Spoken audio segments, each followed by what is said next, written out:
Buenas noches. El Colegio Mexicano de Ortopedia y Traumatología, en nombre del doctor Jorge Negrete, presidente de este colegio, les da la más cordial bienvenida a esta sesión del Comité de Residentes. Para eso les voy a ceder la palabra al doctor Alfonso Migoña para que coordine esta sesión. Buenas noches y bienvenidos. Hola, muy buenas noches a todos. Muchísimas gracias por acompañarnos. Otra sesión del capítulo de residentes. En esta ocasión es un honor para nosotros tener un panel de expertos como el que van a presentar hoy. Sin duda alguna es un tema que todos los ortopedistas debemos manejar perfectamente bien. Sin embargo, hay cosas que debemos aprender de principios básicos hasta el diagnóstico fino. Entonces, esta sesión es especial para todos los residentes. Creo que nadie se la debe perder. Y muchísimas gracias a todos por acompañarnos. Vamos a seguir trabajando en el capítulo por ustedes para tener mucha enseñanza y que puedan mejorar día a día en su práctica. A continuación, tengo el honor de presentarles al doctor Miguel Herrera Pérez. Él es médico radiólogo, especialista en imagen del sistema musculoesquelético. Él es parte del equipo del grupo de CT Scanner México, a quien le damos un agradecimiento por apoyarnos en esta sesión. El doctor Herrera nos va a hablar de los principios físicos generales del hardware y de la seguridad en la sala de resonancia magnética. Bienvenido, doctor Miguel Herrera. Muchísimas gracias. Hola, buenas noches. Muchísimas gracias por la invitación. Vamos a dar inicio a este webinar con el tema, como nos dijo el doctor, de principios físicos generales, hardware y seguridad del paciente en la sala de resonancia magnética. Okay. Para comenzar, debemos entender que el magneto del equipo de la resonancia es un sistema de cables que forma un circuito en el que el flujo de electrones genera el campo magnético principal o V0, el cual se encuentra alineado al eje longitudinal o eje largo del magneto de la resonancia. Por lo tanto, sigue el eje longitudinal o eje Z.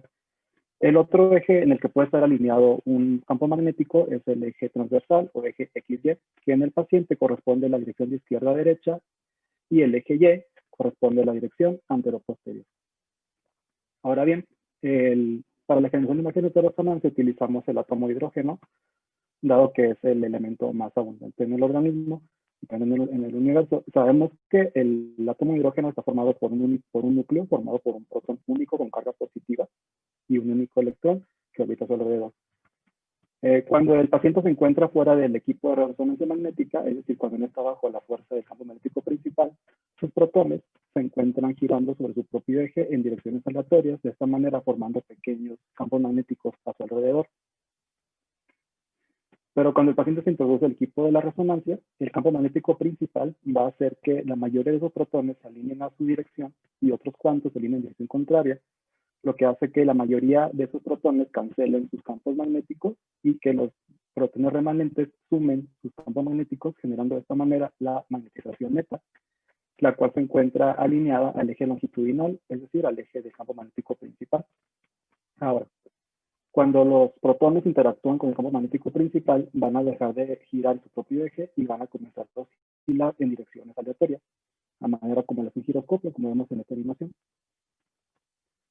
Este movimiento se llama precesión y lo podemos calcular o medir con la frecuencia del árbol. No vamos a detallar mucho en esta fórmula Por lo tanto, para un protón de hidrógeno que tiene un radio giromagnético de 43.6 MHz por Tesla, sometido a un campo magnético de 1.5 Tesla, vamos a ver que tiene una frecuencia del árbol o de precesión de 74 MHz o 64 millones de ciclos por segundo. Ahora, la energía transmitida por el flujo de electrones no solamente genera campo magnético, sino que también genera cambios rápidos en la dirección de la magnetización neta. Esta energía se llama energía de radiofrecuencia y ocurre por cortos periodos de tiempo. Y por lo tanto se llaman pulsos de radiofrecuencia. Vamos a ver para qué nos sirven. Estos pulsos de radiofrecuencia se transmiten al paciente a través de antena de transmisión. Aquí les pongo algunos ejemplos. Utilizamos la antena de cráneo, la antena de cuerpo, la antena de hombro y la antena de rodilla. Cuando la magnetización neta está alineada al campo magnético principal, es decir, en el eje longitudinal, la podemos llamar magnetización longitudinal. Y los pulsos de radiofrecuencia lo que hacen es alejar esta magnetización del eje longitudinal y acercarlo al eje transversal. Ahora, si aplicamos un pulso de radiofrecuencia de 90 grados, la magnetización se puede pasar a llamar magnetización transversal. Ahora, cuando ocurre el pulso de radiofrecuencia y se retira, empiezan a ocurrir dos fenómenos simultáneos, que son la relajación en T1 y la relajación en T2, o T2 estrella. Vamos a ver qué pasa.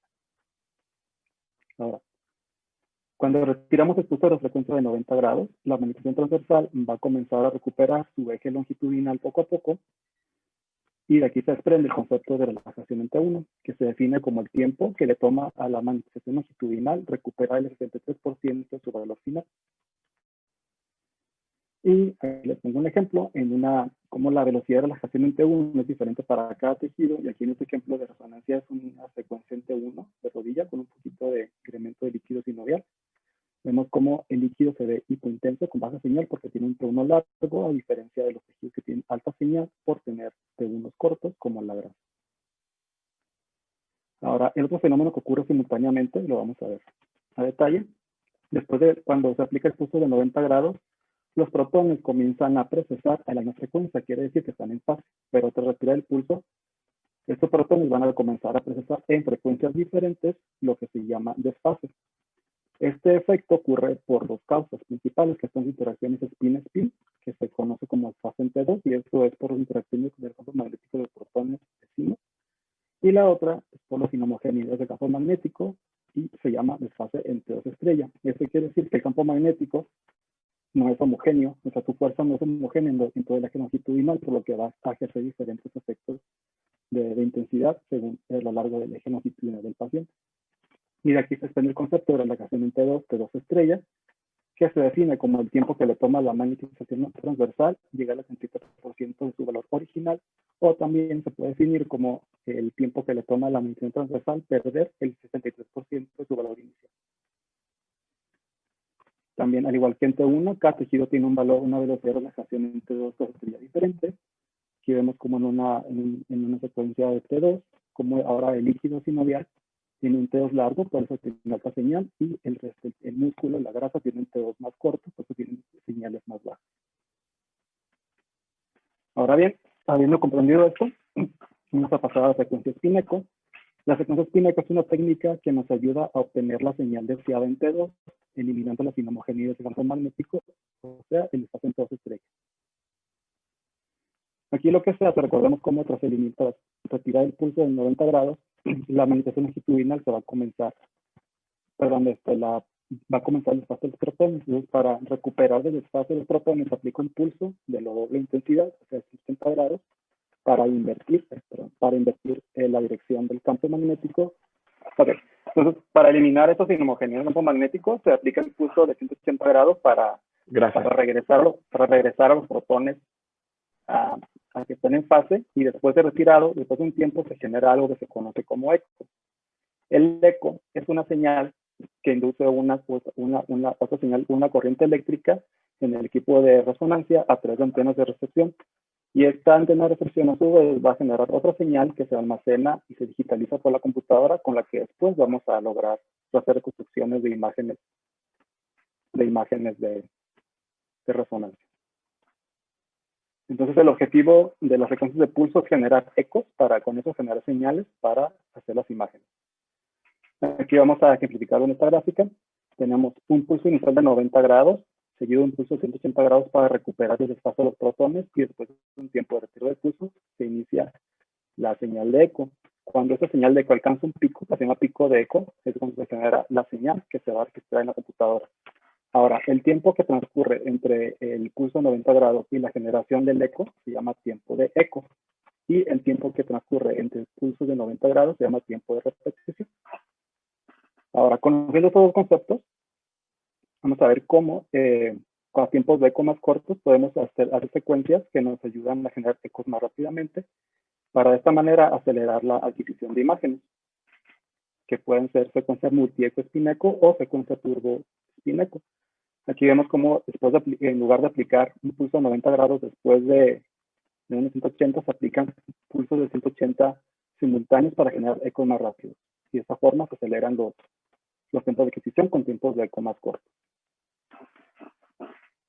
Ahora, habiendo entendido qué son los tiempos de eco y tiempos de repetición, vamos a ver que las imágenes en T1 tienen tiempos de repetición cortos y las imágenes en T2 tienen tiempos de eco largos. Y de aquí vamos a ver qué es la densidad de protones. La densidad de protones es una secuencia más en la que se trata de disminuir en la que se disminuyen los efectos de T1 y T2, aplicando tiempos de repetición largos a diferencia del T1 y tiempos de eco cortos a diferencia de T2. Entonces aquí lo que se hace, la señal no se va a hacer gracias a la magnetización, sino a la medición de la concentración de protones en una área dada. Y esto nos da como resultado imágenes con intensidad de señal intermedias entre T1 y T2. Por ejemplo, aquí vemos el líquido, como en T1 tiene baja señal, en T2 tiene señal alta y en densidad de protones una señal intermedia, al igual que el músculo, al igual que la grasa y el hueso. Otra secuencia muy importante es la secuencia de eco de gradiente. En esta secuencia, la diferencia de la secuencia de spin eco es que no se usan pulsos de 90 grados, sino pulsos diferentes, por lo general menos de 90 grados, por lo tanto la magnetización transversal no se va a alcanzar por completo. En esta secuencia, como no tenemos pulsos de 90 grados ni de 180 grados, no se van a lograr eliminar las inhomogeneidades del campo magnético y tampoco se obtiene la señal en T2. Entonces, estas secuencias son muy sensibles a, ahorita vamos a ver, a sustancias que pueden generar sus propios campos magnéticos locales. En esa secuencia, como no tenemos estos pulsos, se utilizan los gradientes. Los gradientes son unas señales que nos ayudan a determinar en qué punto del tejido, en 3 planos, se está generando una señal. Y también nos ayudan para desfasar y recuperar del desfase a los protones. Y son 3 gradientes. El gradiente de selección de corte, que sigue el eje Z, el gradiente de codificación de frecuencia, que sigue el eje X, y el gradiente de codificación de fase, que sigue el eje Y. Entonces, aquí, como no se aplican pulsos de 90 grados, aplicamos los gradientes en direcciones diferentes para generar los ecos. Y como decía al principio, estas secuencias son muy sensibles a calcificaciones, a hemorragias, a microhemorragias y a ejemplo de músculo esquelético, para valorar la extensión de una sinovitis biliar pigmentada, por ejemplo, y también son muy sensibles a la presencia de metal. Aquí les pongo un ejemplo. Esta es una secuencia, es un corte axial de una secuencia de eco gradiente de cráneo. Vemos cómo hay microhemorragias muy chiquitas que en T2 sería sumamente difícil de ver. Y aquí en rodilla vemos la extensión de una sinovitis biliar pigmentada. Otras secuencias son las secuencias de inversión-recuperación. Aquí lo que se busca es suprimir la señal de un tejido deseado, seleccionado. Entonces, lo que vamos a utilizar aquí son la supresión de la grasa y del líquido. Aquí lo que se hace, se comienza con un pulso de 180 grados, que nos va a invertir la dirección del eje de la magnetización longitudinal hacia el eje menos Z. Y después de retiro del pulso va a comenzar a recuperar su magnetización longitudinal. Habiendo un punto, entonces esta magnetización va a haber un punto cuando se atraviesa por el eje 0, es decir, que tiene 0 señal. Entonces, cuando esto pasa, aplicamos el tiempo de inversión, que es el tiempo el momento en el que la magnetización del tejido deseado pasa por este eje para suprimir su señal, y que de esta forma no haya efecto alguno sobre su magnetización, pero siga sobre el resto de los tejidos. Cuando se aplica esto para la grasa, vemos cómo la grasa alcanza el eje 0 más rápido que el de líquido, y en grasa se llama secuencia STIR o Short-Tau Inversion Recovery, y en líquido se aplican tiempos de inversión más largos y se llama FLAIR o Fluid Attenuated Inversion Recovery. Aquí les pongo dos ejemplos. Esta es una secuencia sagital de STIR de Rodin. Vemos cómo otros tejidos con grasa se ven hipointensos y cómo la señal de líquido prevalece, y en cráneo cómo la señal de líquido está suprimida. Esas secuencias son importantes porque son muy sensibles al ED. Ahora vamos a pasar a hablar sobre el hardware. Para esto necesitamos definir qué es la susceptibilidad magnética. La susceptibilidad magnética es la tendencia de una sustancia a magnetizarse, a ser expuesta a un campo magnético, y se expresa en partes por millón. El agua y los tejidos blandos del cuerpo tienen susceptibilidades magnéticas bajas. Vemos cómo van desde el orden de 7 a 11 partes por millón, a diferencia de los materiales ferromagnéticos como los utilizados en ortopedia, como para proteza total de alguna articulación, como tienen susceptibilidades mucho más altas. Aquí les pongo algunos ejemplos de los materiales más utilizados y cómo tienen sus susceptibilidades muy altas. Y lo que van a hacer, van a crear alteraciones en el campo magnético principal y en la frecuencia del árbol. Por consiguiente, nos van a llevar a desfases rápidos de los protones y a caídas de la señal. Estos efectos se manifiestan como artefactos de susceptibilidad magnética. Aquí les pongo un ejemplo, una rodilla por una ligamentoplastia cruzado anterior, como los primeros de transferencia muestran el artefacto de vacío de señal, que son las zonas hipointensas donde está el metal. Otra es la acumulación de señal, que son estas zonas hiperintensas con poco distorsión. Y la última es la distorsión. Ahora sí, con el ejemplo más clásico, que es el de la presencia de brackets.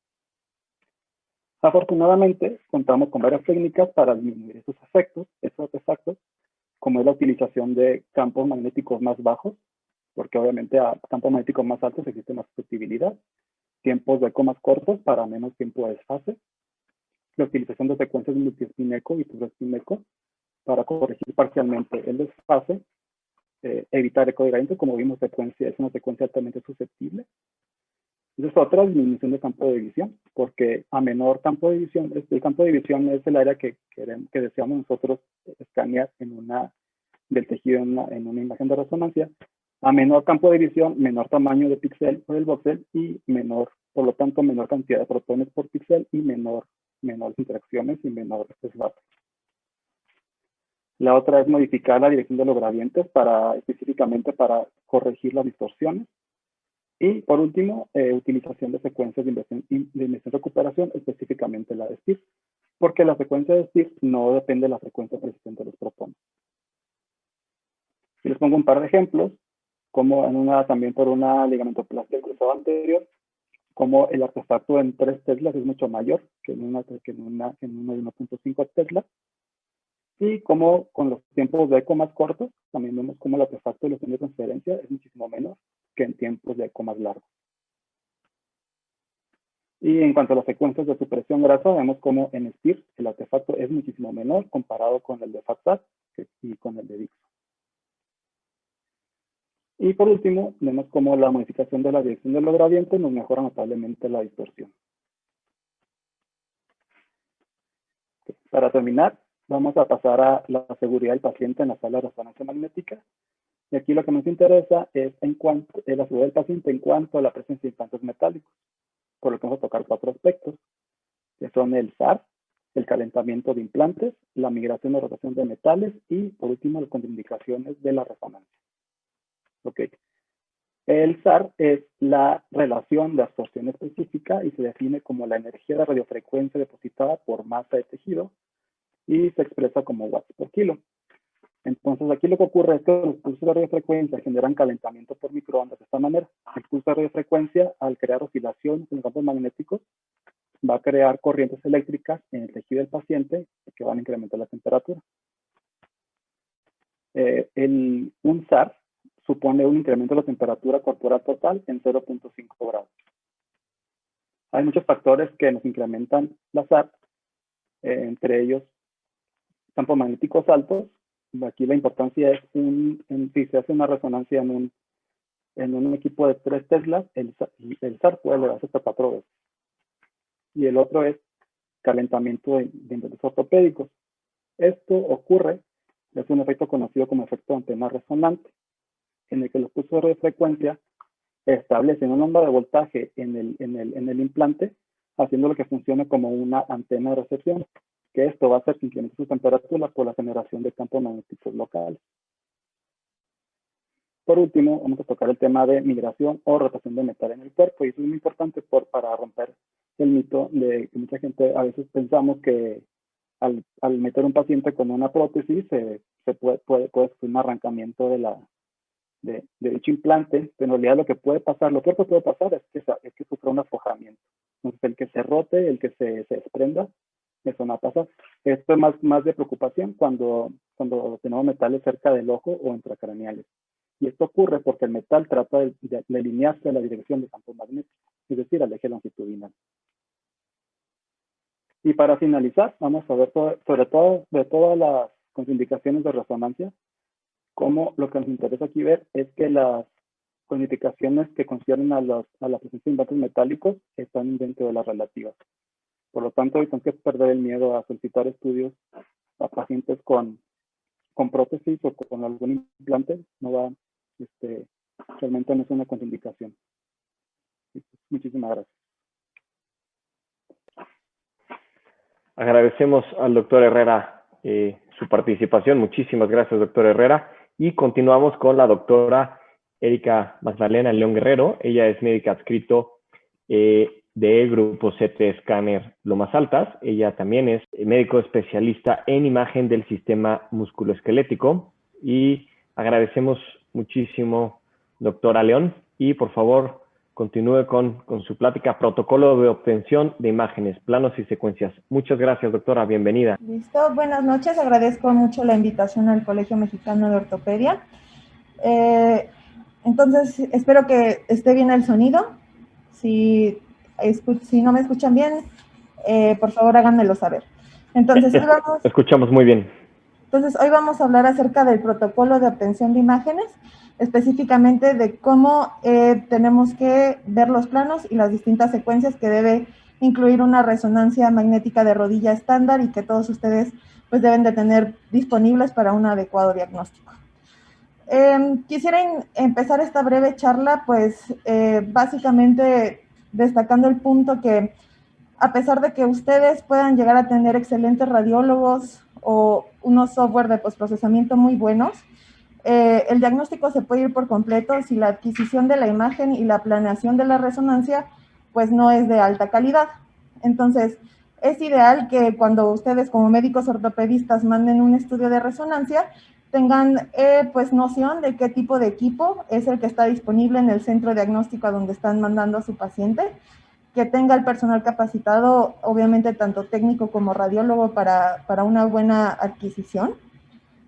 Saber que también implica mucho la comodidad del paciente. Este tema lo toco porque hay veces que no se tiene una buena noción de cuánto tiempo, por ejemplo, dura hacer una resonancia de rodilla.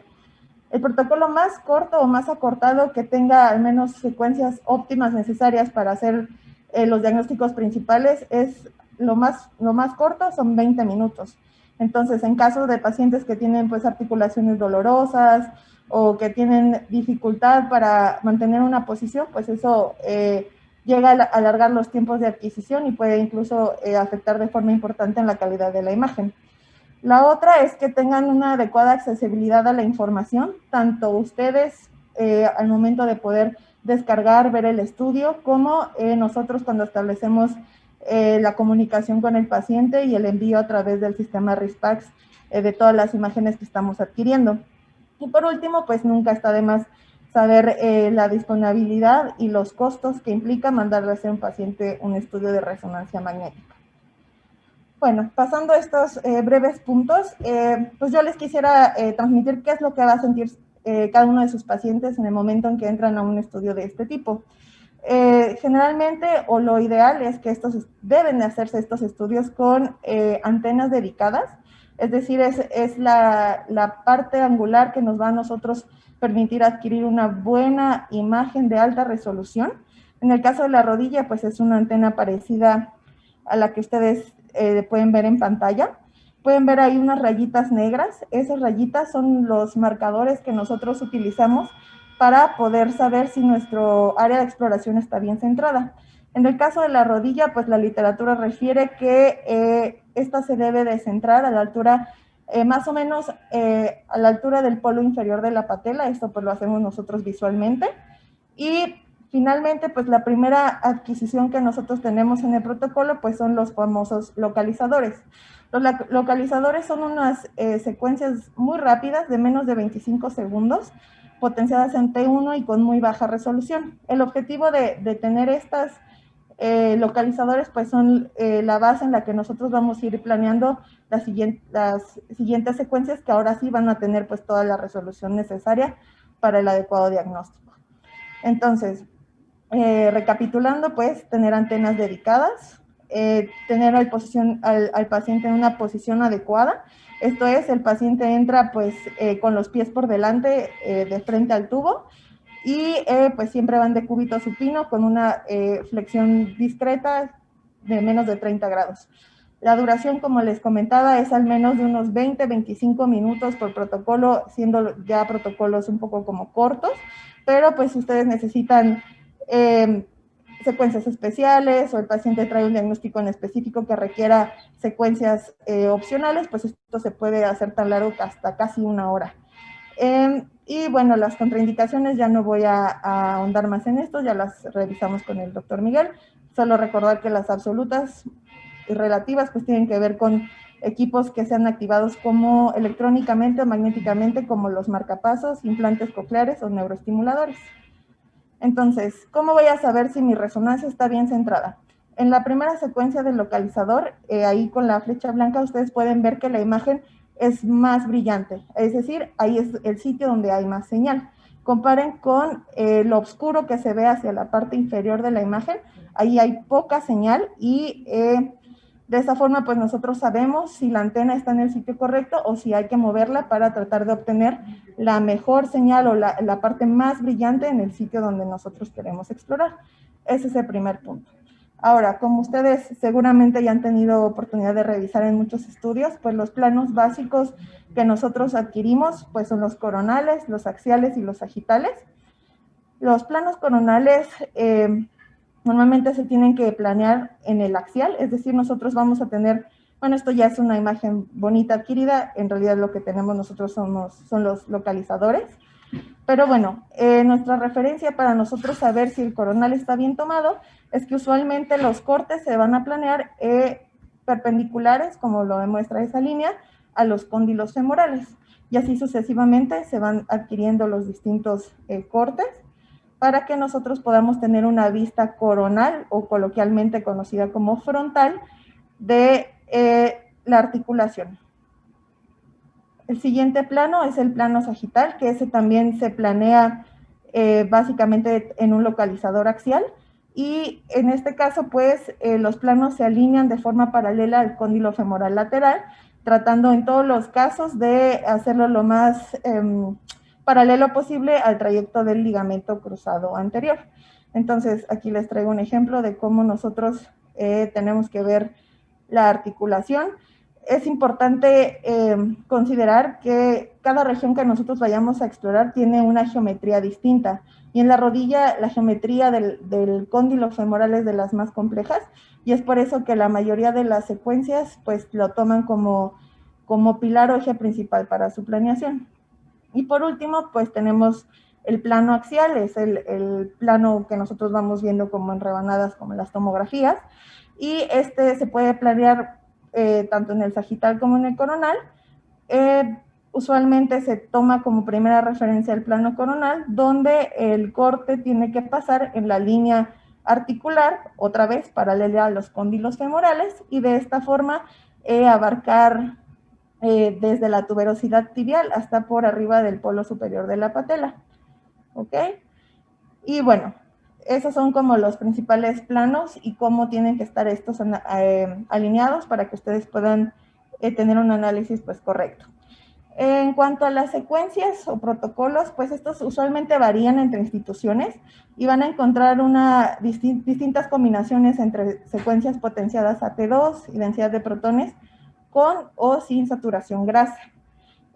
Finalmente, en la literatura hay múltiples reportados, se los traigo de la revista de radiología que es dedicada a imagen musculoesquelética, donde solo pues me gustaría hacer notar que de todas las secuencias que ustedes lleguen a obtener, es necesario que al menos 3 de ellas sí tengan saturación grasa, es decir, o coloquialmente el FAT-SAT, y pues bueno, axial, sagital y coronal. Y de estas, además, pues hay que incluir al menos otras 2 secuencias que sean morfológicas, es decir, que no tengan saturación grasa, y en adelante vamos a ver pues la importancia de esto. Entonces, hablando de secuencias básicas, las famosas secuencias edema sensibles, que son las que ustedes usualmente pues pueden reconocer porque son muy negritas y de pronto como que las cosas blancas llaman mucho la atención, y uno pues localiza de forma rápida y exquisita lo que es, por ejemplo, el edema óseo como tal, ¿no? Entonces, es importante que tengan noción de que hay distintas técnicas edemas sensibles. Ya estuvimos revisando un poco la física de las mismas con el doctor Herrera, Entonces, en su batería de secuencias, pues pueden encontrar secuencias T2 con FAT-SAT, pueden encontrar secuencias con densidad de protones con FAT-SAT y secuencias de inversión-recuperación como son los STIR. Todas estas en distintas combinaciones pueden venir en su protocolo. Unas diferencias o unos tips para que ustedes puedan a lo mejor reconocerlas o saber si les sirve o no les sirve en ese momento para lo que están buscando. Yo creo que la principal va a ser que las secuencias T2 FAT-SAT y STIR tienen un grado de supresión grasa que usualmente es alto. Quiere decir que lo que es grasa y se anula se ve muy negro y lo que es edema o no es grasa se ve muy blanco, pero noten ustedes cómo al hacer esta supresión tan fuerte podemos perder contraste entre los demás tejidos, ¿no? Por ejemplo, el negro, la hipointensidad del hueso, pues al final no dista mucho de la de los tejidos blandos. Entonces, en algunas ocasiones, pues eso nos puede dejar o ir de largo algunas cosas importantes. Y es por eso que en la mayoría de la literatura las secuencias edema sensible, que son un poco como más integrales y que a veces pues se recomienda que se adquieran, son los densidad de protones con FAT-SAT, que es la que está aquí en medio. Vean cómo en este tipo de secuencia también es edema sensible, si bien no es tan aparatoso, no salta tanto a la vista lo que es hiperintenso, pero podemos obtener un súper buen contraste entre lo que es estructura ósea, entre lo que es estructura, por ejemplo, tejido muscular, tejido graso, ligamentos, que bueno, en este caso es patológico, líquido, etcétera. Y pues finalmente ese tipo de contraste no lo tenemos tan elocuentemente en secuencias T2 o en secuencias STIR. Entonces, finalmente, no hay secuencia mala, todo depende pues, de qué es lo que estemos buscando y cada una pues, va a tener sus digamos, sus ventajas, ¿no? O lo que necesitemos. En cuanto a las secuencias con FAT-SAT,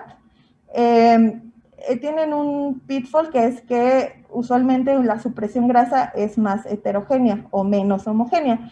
Esto lo quiero representar de forma visual para que se entienda bien. La saturación grasa cuando es poco homogénea quiere decir que si ustedes tienen una secuencia que idealmente todo lo que ustedes están visualizando debería de tener supresión grasa, hay distintas, digamos, hay ocasiones en las que este campo por algún elemento metálico, movimiento o deja de ser homogéneo y ocurre esto. Vemos como la mitad anterior de la imagen tiene una adecuada supresión grasa y la mitad posterior pues está blanco y realmente no nos sirve o no es real lo que podríamos nosotros incluso en ojos muy inexpertos pensar que es edema como tal. Y bueno, aquí tenemos otro ejemplo. Vean en este, bueno, no es una rodilla, pero vean cómo en este T2 FAT-SAT está muy heterogéneo el campo. Vean cómo aquí está más blanco y acá está negro. Y les traigo la otra parte, que es la secuencia STIR, que en la secuencia STIR es una saturación mucho más homogénea. Otra vez volvemos a lo mismo, perdemos un poco de contraste, pero no tenemos este tipo de artefactos y realmente podemos estar seguros que lo que está hiperintenso en la mayoría de las ocasiones va a ser real. Entonces, ya poniendo en la balanza estas como fortalezas o desventajas de las siguientes secuencias, pues saber que en caso de que queramos usar FAT-SAT del tipo clásico, pues tenemos que utilizarlo en pacientes que no vayan a tener, por ejemplo, metal, que vayan a hacer que el campo sea heterogéneo, o que tengan regiones de geometría muy difíciles, es decir, por ejemplo, un dedo, una muñeca, todo eso pues hace que la geometría de la imagen vuelva más difícil la homogeneidad del campo o de la saturación como tal. Entonces, pues básicamente dependiendo del paciente es posible ir personalizando el estudio hasta en qué tipo de secuencia con saturación grasa va a ser la mejor. Otro punto es importante que ustedes obtengan a su vez secuencias anatómicas, que son las secuencias por excelencia T1 y T2. En cuanto a la parte anatómica, a nosotros nos gustan más los T2 y para eso traigo este ejemplo práctico. Del lado izquierdo ustedes tienen una secuencia edema sensible que es un BD-FAT-SAT, donde vemos que en la grasa de Hoffa pues como que se ve con hiperseñal, se ve hiperintensa, nos estamos pensando que tiene una fofitis, etcétera. nos cambiamos a nuestra secuencia o la vemos de forma paralela con nuestra secuencia morfológica, que es el T2, y vemos que esta señal tiene relación con bandas de artrofibrosis por un antecedente quirúrgico en este paciente. Entonces, hay veces que pues puede ser engañoso o pueden estar respuestas escondidas, y es por eso que siempre entre un edema sensible nosotros tenemos que buscar la correlación en la parte anatómica, y esto pues la recomendación, o en la mayoría de los artículos van a leer que el T2 es una de las secuencias pues más buenas para hacer esto. Entonces, y por último pues obviamente tenemos las secuencias T1. Estas, las principales fortalezas, pues va a ser que nos va a ayudar a delimitar muy bien las estructuras óseas, específicamente, por ejemplo, en casos de osteoartrosis, pues es la que mejor nos va a dejar ver los osteofitos, la calidad de la médula ósea como tal. Aquí traigo dos ejemplos breves, un infarto óseo a nivel de la tibia o un paciente que tenía osteocondromatosis múltiple, y pues es una secuencia que es muy noble para la parte o para delimitar muy bien las corticales óseas. Y por último, pues les quería mostrar que además de esas secuencias que conforman pues el protocolo básico y al que debe de tener acceso todos los pacientes cuando se hacen un estudio de este tipo, pues existen otras secuencias que son un poco más avanzadas, más personalizadas. Están las famosas secuencias que están anguladas o planeadas, no como vimos en los sagitales estándar, sino anguladas específicamente para el ligamento cruzado anterior, donde pues la principal utilidad es en sospecha de desgarros parciales o tejido fibrocicatricial asociado a lesiones antiguas, y estas se pueden generar tanto en planos sagitales como en planos coronales, y aquí como pueden ver la imagen muy rara, es una secuencia que solamente está diseñada para ustedes poder revisar el ligamento cruzado anterior. Otras secuencias opcionales, por ejemplo, en sospechas, este es otro caso de otro paciente con sospecha de lesión de cruzado posterior. Incluso nosotros tenemos disponibles otro tipo de antena, no como las que puse al inicio de la plática, que son flexibles. Entonces nos permiten incluso meter a nuestro paciente con la rodilla con mayor grado de flexión y demostrar de mejor manera si existe o no tensionar los ligamentos, tendones, todo, y de esta manera pues poder demostrar mejor las lesiones intersticiales o parciales de estructuras que a veces son difíciles o poco sospechadas. También tenemos secuencias de este tipo que son secuencias isométricas, los famosos cubo, que en esta adquisición, si ustedes pueden ver, pues la resolución y la cantidad de imágenes es muy buena. Son muchísimas imágenes, tienen casi más de 80 cortes, funciona, o ustedes podrían navegar a través de ellas básicamente como una tomografía. Este es un caso de un chico que tenía un tumor de células gigantes acá abajo y además se desgarró el injerto del cruzado anterior, traía mucha sinovitis y bueno, ustedes me preguntarán, pues ¿por qué no le hacemos cubo a todos? ¿No? Si se puede desplazar uno mucho más fácil, se ve muy bonita. Este es otro ejemplo de otro cubo que se hizo específicamente para ver cambios por ligamentoplastia de cruzado. Bueno, pues cada una de estas secuencias se puede ponderar a lo que ustedes pidan, T1, T2, edema sensible, pero deben de saber que cada una de estas toma al menos 8, 9, 10 minutos para alcanzar una cantidad de imágenes de este tipo con un espesor de corte tan fino, con tan alta resolución. Entonces, pues dentro del costo-beneficio, si ustedes hacen un estudio con 5 secuencias básicas y las convierten a cubo, en lugar de realizarse su estudio en 20 minutos, van a tener a su paciente sufriendo dentro del resonador 1 hora. Entonces, es por eso que estas secuencias pues se reservan para casos especiales y se escoge en qué se van a potenciar pues ya de manera muy, muy dirigida.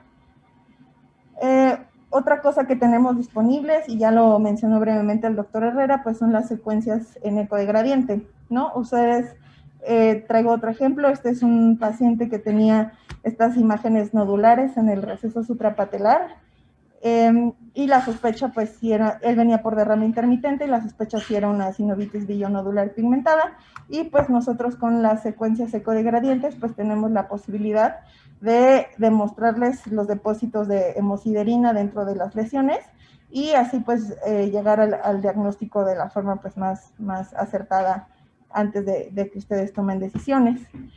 Y por último, pues también tenemos las resonancias con medio de contraste. La verdad es que usualmente en imagen musculoesquelética no es muy frecuente que lleguemos a utilizar medio de contraste, pero si llegara a ser necesario, tenemos incluso opciones de cómo nosotros vamos a ver ese contraste. Entonces aquí esta es un edema sensible, lo único que quiero que pongan atención ahora es en este engrosamiento sinovial tan importante, todas estas imágenes nodulares intensas que se proyectan acá, y bueno, cuando nosotros aplicamos medio de contraste, ya sea que nosotros lo veamos en secuencias T1 con FATSAT, T1 con saturación grasa, y veamos cómo todo esto que antes era entre negro, ahora se vuelve muy blanco por el realce tan ávido. Y también tenemos la posibilidad de hacer secuencias dinámicas contrastadas. ¿Qué quiere decir esto? Que podemos ver en las distintas fases cómo se va llegando o cómo va perfundiendo la articulación en medio de contraste desde una fase arterial temprana y como en un poco a manera de yo-yo, vamos viendo arterial, venoso, tardía y de forma consecutiva hasta que pues nosotros decidimos parar. Entonces, esto es la parte dinámica de las secuencias contrastadas que hay disponibles, e incluso pues ya se ha estudiado, nosotros tenemos la posibilidad de hacer curvas de perfusión, ver en qué momento es el pico de mayor realce, por ejemplo, en este caso es la synovia, y pues incluso ya hay artículos donde se ha estudiado que los picos de realce y la cantidad o la importancia del realce se puede hacer de forma cuantitativa y va a ser distinta a través de las patologías, ya sea una artropatía inflamatoria, va a ser distinto el nivel de realce y de intensidad en casos que se sospecha osteoartritis, y obviamente pues va a ser muy distinto a los pacientes control. Entonces, pues se ha reportado que alguna utilidad podría ser en artropatías tempranas o en casos en que quede mucha duda si es de tipo osteoartrósico, de origen osteoartrósico o artropatía inflamatoria como tal. Entonces, pues es otra parte que es interesante explorar porque vuelve algo que a veces es subjetivo, lo vuelve objetivo y aparte cuantificable en los seguimientos. Y pues eso sería todo de mi parte. Muchísimas gracias, doctora León. Sin duda esto nos ayuda a pedir estudios de manera dirigida y que ustedes puedan tener en mente qué estamos buscando y así poder tener imágenes que realmente nos ayuden a generar un diagnóstico concreto. A continuación seguimos con el doctor Juan Ricardo Salazar Palomeque. Él es jefe de resonancia magnética y titular de imagen osteoarticular del grupo CT Scanner México. Él es egresado de radiología del Hospital General de México y imagenología del sistema musculoesquelético por el Instituto Nacional de Rehabilitación. El doctor Palomeque nos hablará de la lectura de rutina de la resonancia magnética y nos sugiere una lista que debemos hacer. Creo que esto es importantísimo. Si nosotros, desde que empezamos a ver resonancias, aprendemos a ser ordenados y tener una secuencia, es mucho más fácil que podamos emitir un diagnóstico eficaz y no omitir alguna lesión. Muchísimas gracias, doctor Ricardo Salazar. Bienvenido. Gracias por acompañarnos. A sus órdenes, buenas noches a todos. Primero quiero agradecer la invitación al Colegio Mexicano de Ortopedia.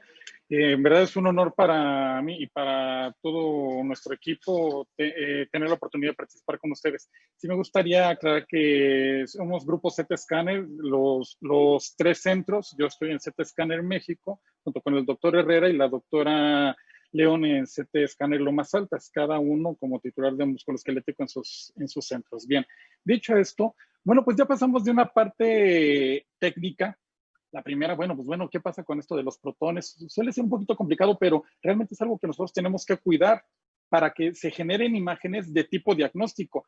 En realidad, nuestro trabajo como médicos radiólogos no solamente es hacer imágenes e interpretar. No, yo tengo que cuidar la calidad de las imágenes, la posición, las secuencias, qué es, y además ver la patología, y vamos a agregarle esto y el otro para que ustedes, ortopedistas, puedan hacer una correlación de su clínica con las imágenes. Esa es parte de nuestra labor como médicos radiólogos. Sin embargo, al igual que ustedes, la lectura, realizar una interpretación del estudio, es un trabajo que, si es sistemático, puede hacer que aprovechemos más las imágenes.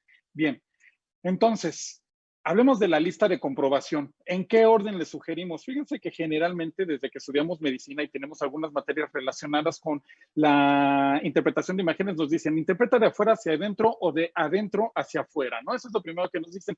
Y eso es bueno, porque implica que no se nos vaya nada. La importancia de afuera, adentro, adentro, afuera, arriba, abajo, o como sea, es volvernos sistemáticos. Claro, en una radiografía puede ser un poquito más rápido por la cantidad de estructuras visibles, pero ¿qué pasa en la resonancia magnética?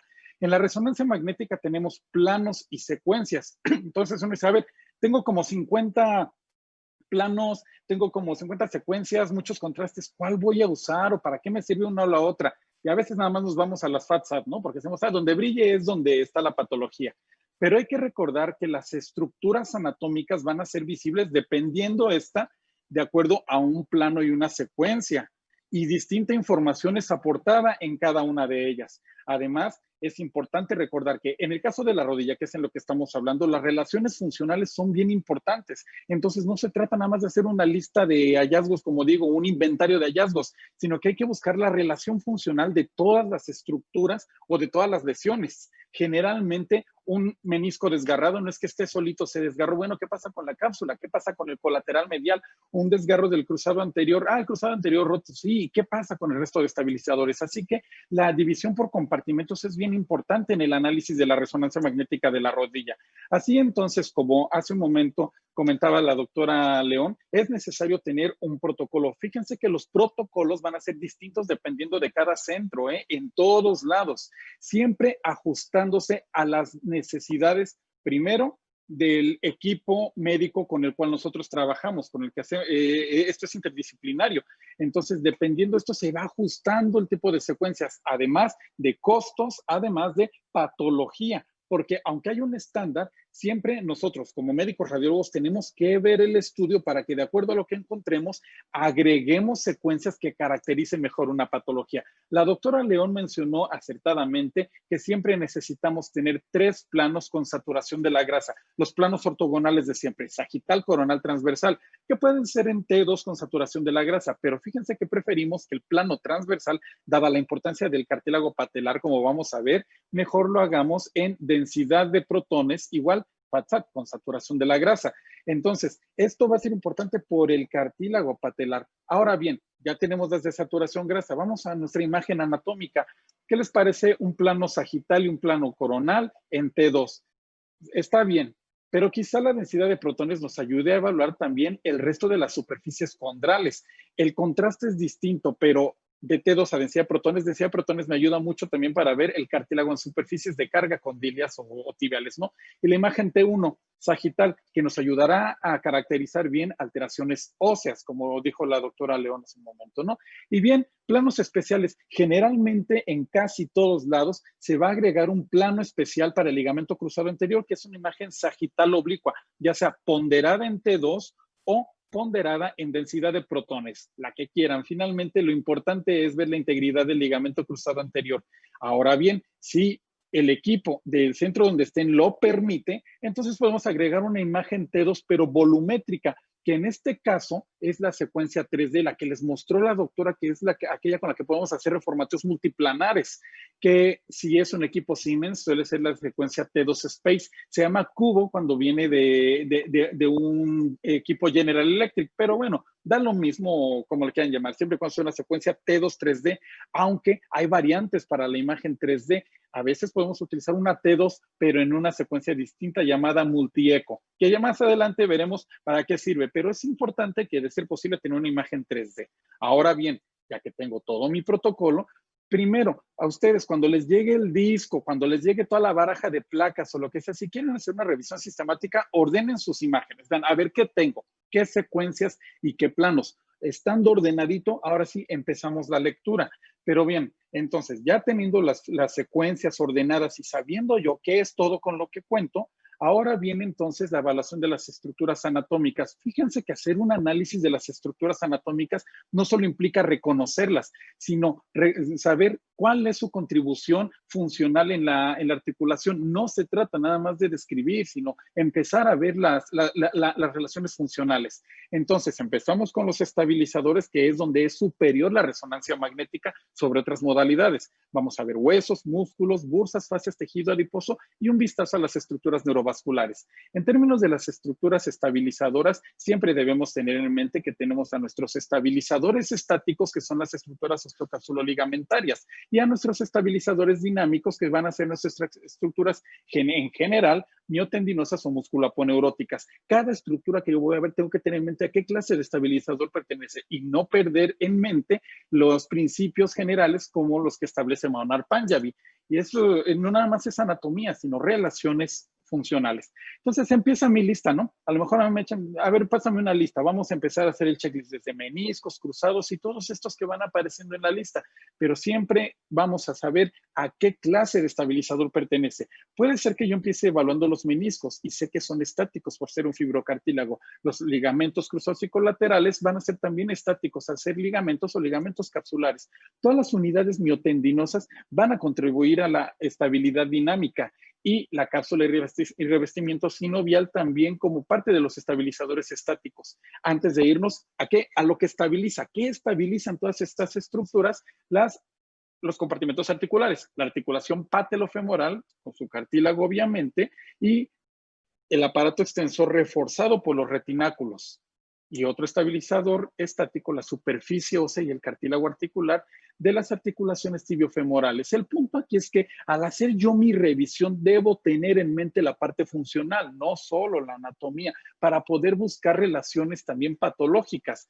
Dicho esto, no solo son los estabilizadores. Ahora, hablando de otras estructuras, ¿qué más tengo? A las estructuras óseas. En términos de estructuras óseas, bien, mi modalidad principal para ver hueso es rayos X y tomografía, en definitiva, para ver cortical y para ver trabécula y calidad ósea. Sin embargo, ¿en qué es superior la resonancia magnética sobre estas? En la evaluación de la médula y el edema óseo.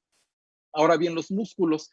Generalmente la resonancia magnética se dirige a articulaciones más que a compartimentos, salvo cuando es la indicación. En el caso de la rodilla, vemos parcialmente a los vientres musculares. Solo hay que tomar en cuenta que nuestros músculos, se dividen, ya saben, en intrínsecos y extrínsecos. El intrínseco más importante que vamos a tener para la rodilla va a ser el popliteo, como estabilizador segmentario y local. Y los extrínsecos son los de los compartimentos del muslo y la pierna que conforman a las unidades miotendinosas, que además de estabilizar, van a participar en el equilibrio y en el inicio del movimiento y la marcha, ¿no? Bueno, pues todas las bursas que hay en la rodilla hay que dar un vistazo, sobre todo cuando tenemos la hiperintensidad. Bueno, definir, ¿es bursa?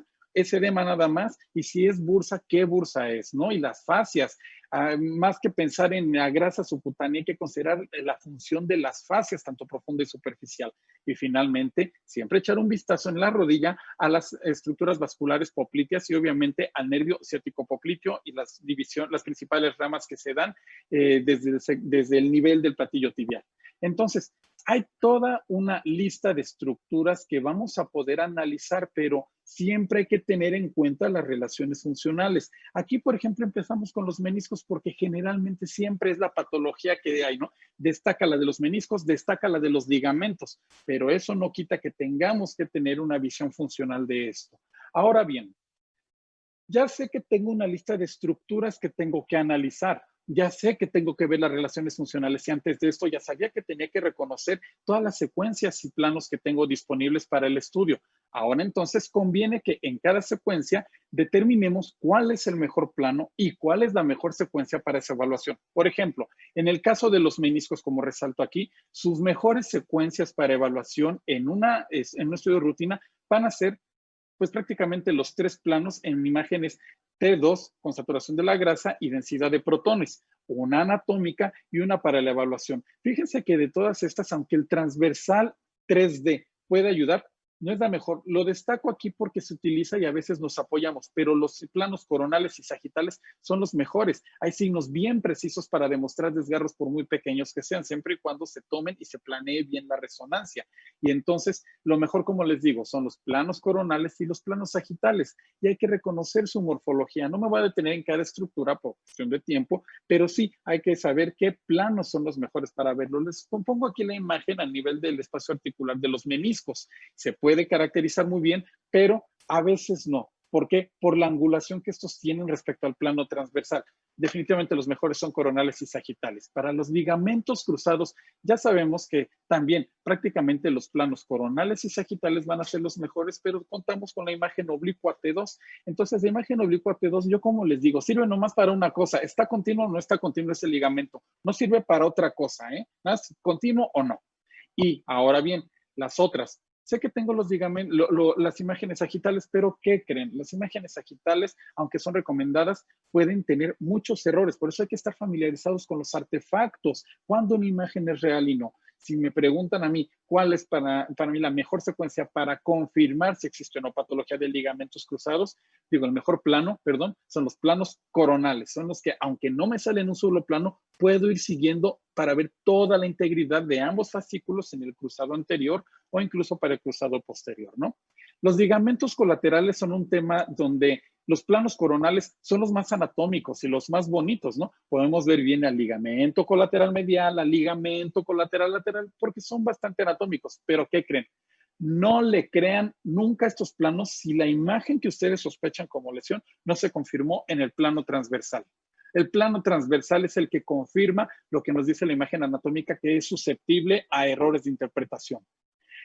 El tendón cuádriceps y patelar, vamos a pasar a las unidades miotendinosas. Estos destacan por ser parte del aparato extensor y entonces, bueno, siempre parte de la evaluación centra una parte del tiempo en estas unidades. Los mejores planos, los sagitales y el transversal para la evaluación de este, ¿no? El sagital es el anatómico, pero igual como dije con los colaterales, nada se confirma hasta que no se vea en el plano transversal. Hay que tener mucho cuidado con esas tendinosis, con esa desorganización de las fibras, hay que verlo en el plano transversal. Obviamente cada estructura va a tener ciertos criterios para decir si está bien o está patológica.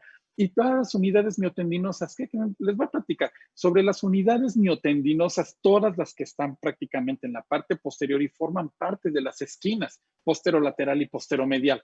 Ustedes, digo, no, estoy seguro que dominan esta parte de anatomía, pero quizá una buena secuencia de evaluación puede ser, me voy de arriba hacia abajo y de abajo hacia arriba, considerando que los músculos del muslo que se insertan en la pierna son en la parte posteromedial, semimembranoso, semitendinoso, recto interno y sartorio, y en la parte lateral el bíceps femoral. Y luego, de abajo hacia arriba, de la parte de la pierna hacia el muslo, los músculos que se originan van a ser los gastrocnemios, el medial en la parte medial, obviamente, y hacia la parte lateral, gastrocnemio lateral, plantar largo, y ahí tenemos al popliteo. Entonces, es una cuestión de ir arriba, abajo, ¿en qué plano? En el plano transversal. Mi recomendación para unidades miotendinosas de las esquinas es, nos vamos a transversales. Hacemos el viaje de arriba hacia abajo, de abajo hacia arriba. Cuando ya me brinque alguna imagen que, a ver, ¿qué está pasando aquí? Me voy a los demás planos a verificar si existe o no una lesión. Entonces, aquí entra mucho este juego de los cuadrantes para las esquinas posteromedial y posterolateral. Bien, la cápsula y el revestimiento sinovial, las imágenes con saturación de la grasa van a ser las mejores, salvo que tengamos alguna proliferación anormal, como lo mencionaron mis compañeros en la sinovitis bionodular. Bueno, meto el eco de gradiente o algo por el estilo. Pero mientras tanto, para lo más frecuente que son los procesos inflamatorios capsulares y los derrames, las imágenes en plano transversal y sagital son las mejores. Nos podemos apoyar en todas las secuencias, pero estas van a ser las mejores para ver qué está sucediendo con los recesos capsulares. Ahora bien, todo esto es para estabilizar a las articulaciones. La patelofemoral, que es la parte del compartimento anterior, bueno, aquí los planos transversales van a ser los mejores para ver la alineación patelar en el plano transversal y el plano sagital para ver la alineación longitudinal. Y obviamente como parte de esto tenemos a las estructuras al tendón cuádriceps y patelar, pero hay que destacar aquí a los retináculos como estructuras que ayudan a estabilizar esta articulación. Entonces, por eso es que estos planos van a ser importantes y además, tanto los axiales como el sagital para ver esta congruencia articular, nos permiten hacer algunas mediciones para estimar si existe o no algún problema de déficit funcional de estructuras de sostén, como es el índice de Insel-Salvati, y aquellas mediciones que se utilizan para ver la lateralización patelar. Aunque hay que ser cuidadosos porque nunca van a ser mejores que un estudio radiológico para hacer esa clase de mediciones. Así que no son 100% confiables. Bien, la grasa de Hoffa, importante, bueno, los planos sagitales. El T1 por la fibrosis, como lo mencionó la doctora León, pero la imagen con saturación de la grasa en T2 nos ayuda a ver bien los procesos inflamatorios. Ahora bien, las articulaciones tibiofemorales, que son, por excelencia, estas y las de carga, ¿no? Junto con el cartílago, pues bueno, son un tema de planos coronales y planos sagitales. Este orden, como se los voy diciendo, es como por tener una lista de comprobación de lo que más frecuente se lesiona o de irnos casi de afuera hacia adentro incluso, ¿no? Pero bueno, el orden no importa, es el que ustedes quieran siempre y cuando recuerden ver todas las estructuras. Plantéenlo como ustedes lo prefieran. Hay que tomar en cuenta, en términos de relaciones articulares, que una forma de lectura importante aquí va a ser ya queriendo ver probables secuelas o lesiones colaterales que a veces no podemos identificar, es la división por compartimentos. Sabemos que tenemos en la rodilla dos compartimentos de carga, que son los tibiofemorales medial y lateral, y el compartimento anterior patelofemoral, que es el del mecanismo extensor. Entonces, todas las estructuras también, fíjense que las podemos agrupar dependiendo de esto, ¿no? En cada uno de los compartimentos. Entonces, esta forma de lectura también nos puede ayudar a ver relaciones funcionales. El compartimento tibiofemoral medial, pues ya sabemos, el espacio articular, superficies óseas, condrales, menisco y las unidades miotendinosas y ligamentarias estabilizadoras, ¿no? Que ya hemos mencionado hace un momento. Y para pasar al compartimento tibiofemoral lateral, pues hay que tomar en cuenta los ligamentos cruzados y nos vamos ahora hacia el compartimento tibiofemoral lateral. Mismas estructuras del medial en términos de superficies de carga, distintas en tamaño y unidades miotendinosas y estructuras ligamentarias de la esquina posterolateral distintas, incluyendo por delante a la banda iliotibial y por ahí el ligamento anterolateral, ¿verdad? Que a veces se puede verificar y a veces no. Y finalmente, en el compartimento patelofemoral, pues ver la cápsula, la articulación patelofemoral, la articulación y las estructuras que estabilizan a la patela para su función de fulcro, retináculos y las unidades miotendinosas del cuádriceps y patelar. Y la grasa de Hoffa, como dijimos. Eso es simplemente un arreglo distinto que nos permite hacer una evaluación funcional. Por lo tanto, yo en algunas ocasiones prefiero este orden, ya que me voy por estos pasos. Finalizo con las demás estructuras, ¿no? Como les repito, en los compartimentos tibiofemorales debo tomar en cuenta que son superficies de carga. ¿Qué va a pasar con el cartílago? ¿Qué va a pasar con los meniscos? Y después todas sus estructuras estabilizadoras, que son las esquinas posteromedial y posterolateral, ¿no? Y el compartimento patelofemoral desde un punto de vista funcional de aparato extensor. Finalmente, todas las estructuras periféricas que confieren también sostén, como ya hemos mencionado, y bueno, obviamente la estructura ósea, músculo popliteo, los compartimentos musculares, bursas, fases y estructuras neurovasculares. Así que para tener una visión funcional del checklist que yo haga, me puedo ir en 4 pasos. Así es como regularmente yo les comparto que hago el análisis y quiero buscar alteraciones funcionales.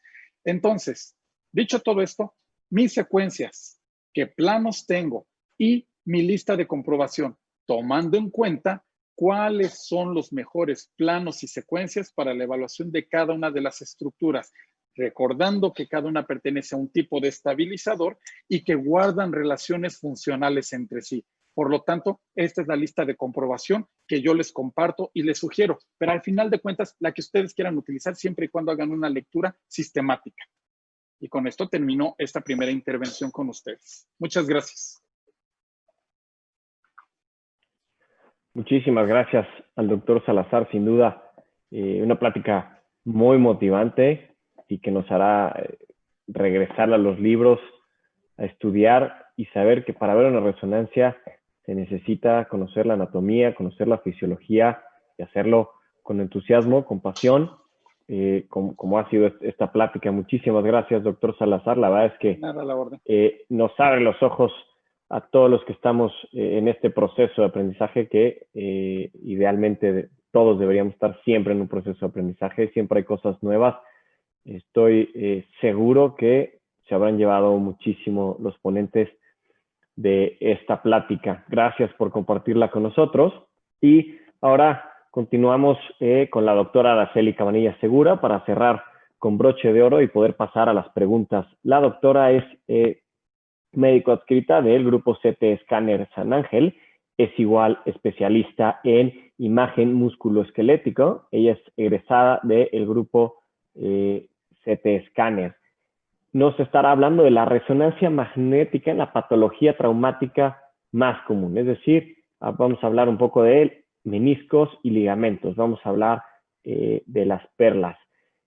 Sin duda alguna, esto es algo que no nos podemos perder porque para poder decir que somos ortopedistas tenemos que por lo menos saber diagnosticar de arriba abajo esto, ¿no? Y bueno, no solo quedarnos en esto, no quiero que se entienda como esto, sino que esto es lo mínimo que debemos saber y todos debemos buscar un poco más.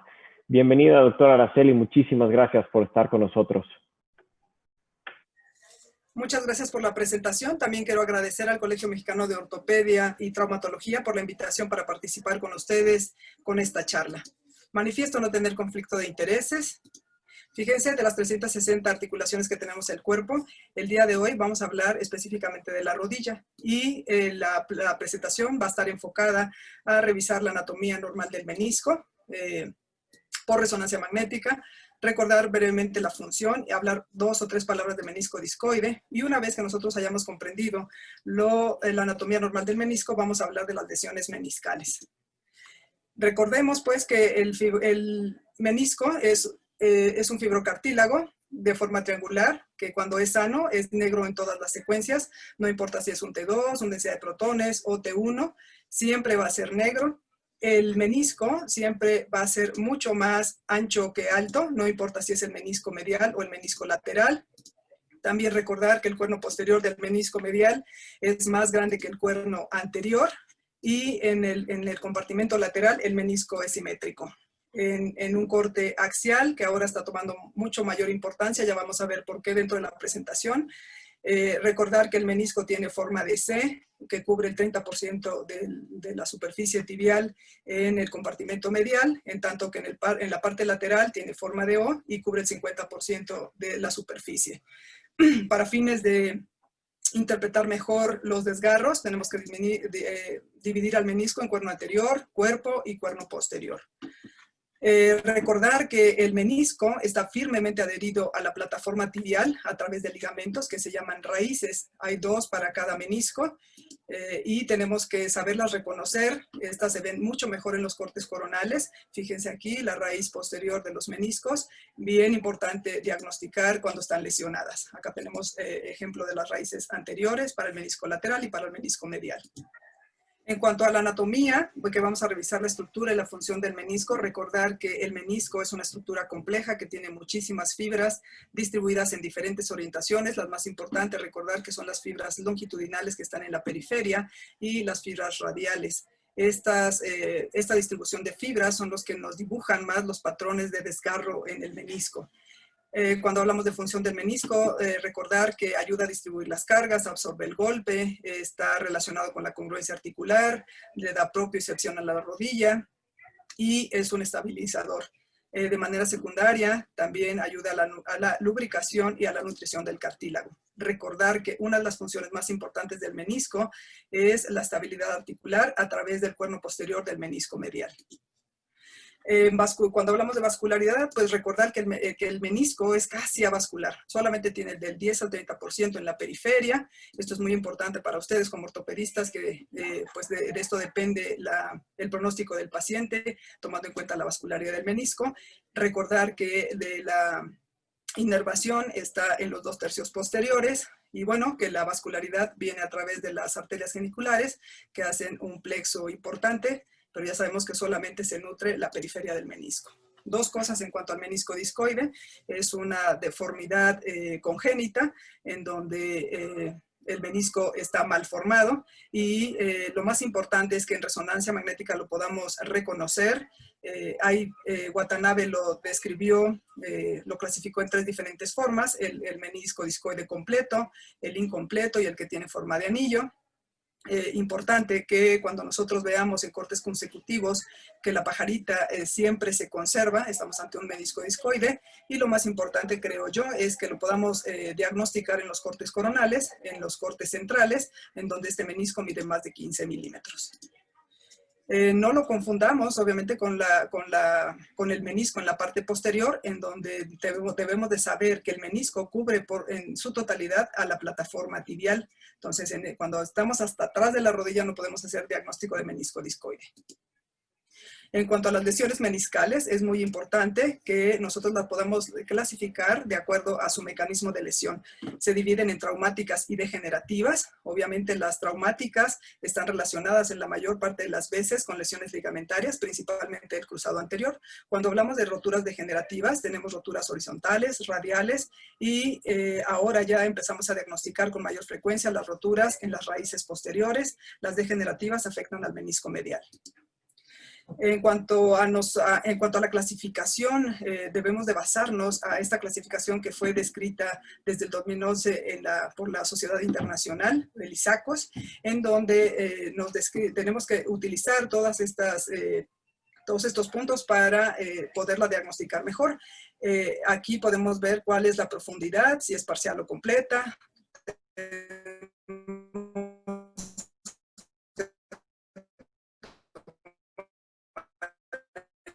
Cuenta la localización de acuerdo al ancho del radial, si afecta a la altura, si es horizontal, radial, longitudinal o compleja. Tenemos que valorar la calidad del tejido, cómo está ese tejido del menisco, si está degenerado, si es no degenerativo o está indeterminado. Medir el desgarro en milímetros, y si este desgarro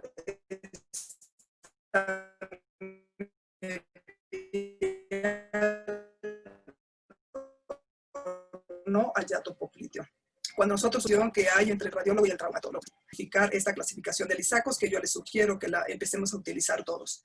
En cuanto hablamos a la profundidad de la rotura, la podemos dividir entonces en parcial y completa. Parcial vamos a decir cuando únicamente toque una de las dos superficies articulares, o con la periferia, y completa, como en este caso, vemos que una fractura vertical que comunica ambas superficies articulares, o cuando se extiende desde la periferia hasta el margen libre. Cuando hablamos de la localización en el anillo, esta localización se divide en zonas 1, 2 y 3. La zona vascular es la zona 1, que mide más o menos 3 milímetros. 2 y 3 más o menos miden 5 milímetros cada una.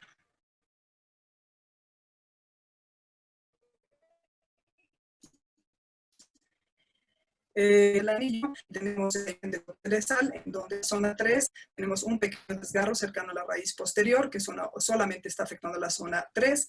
Aquí una afección de la zona 2 y 3, y en este caso un desgarro completo, viendo una separación completa de los dos fragmentos del menisco.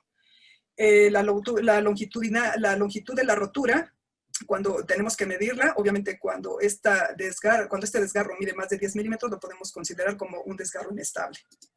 Los patrones de rotura, los más importantes, son la rotura longitudinal, radial y horizontal. Sabemos que de estos tres tipos de rotura se van a derivar todas las demás. Tomar en cuenta que todavía no está dentro de las clasificaciones la maceración del menisco. Tenemos que también hacer enfoque en las raíces, como vimos hace un ratito, y en las lesiones meniscocapsular, la lesión tipo rampa para el menisco medial, y la lesión tipo Grisberg o en cremallera, que es para el menisco lateral. Entonces vamos a ver algunos ejemplos de estas fracturas. Aquí tenemos una fractura longitudinal, una cosa que nos hace pensar en las fracturas longitudinales es que cuando hay desplazamiento de estas fracturas longitudinales al centro de la articulación, vamos a tener una lesión que se conoce como asa de Walde, muy conocida por todos ustedes, en donde el fragmento puede migrar al centro de la articulación. Tenemos triple imagen de menisco, eso es importante reconocerlos en los cortes coronales. Las fracturas en asa de Walde son diferentes en el menisco lateral. Fíjense, aquí hay desinserción de la región posterior del menisco. El menisco migra hacia la región anterior. Tenemos doble imagen de cuerno anterior y eso pues es una fractura de Walde del menisco lateral. Cuando hablamos del patrón radial, ya sabemos que son fracturas verticales que comunican ambas superficies articulares, que se extienden del margen libre y pueden ocupar toda la periferia, como en este caso, en donde vemos un desgarro completo de todo el menisco en un patrón radial. el menisco con degeneración mucoide. Sabemos que esto es parte del envejecimiento normal. Yo la verdad es que ya en pacientes de más edad ya no lo pongo en el reporte porque es algo del proceso degenerativo normal.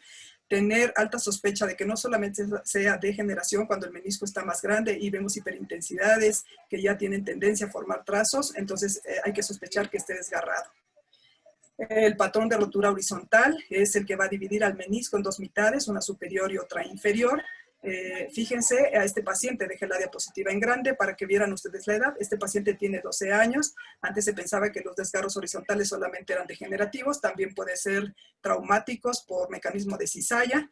Estos desgarros meniscales van a estar relacionados con formación de quiste intra o parameniscal.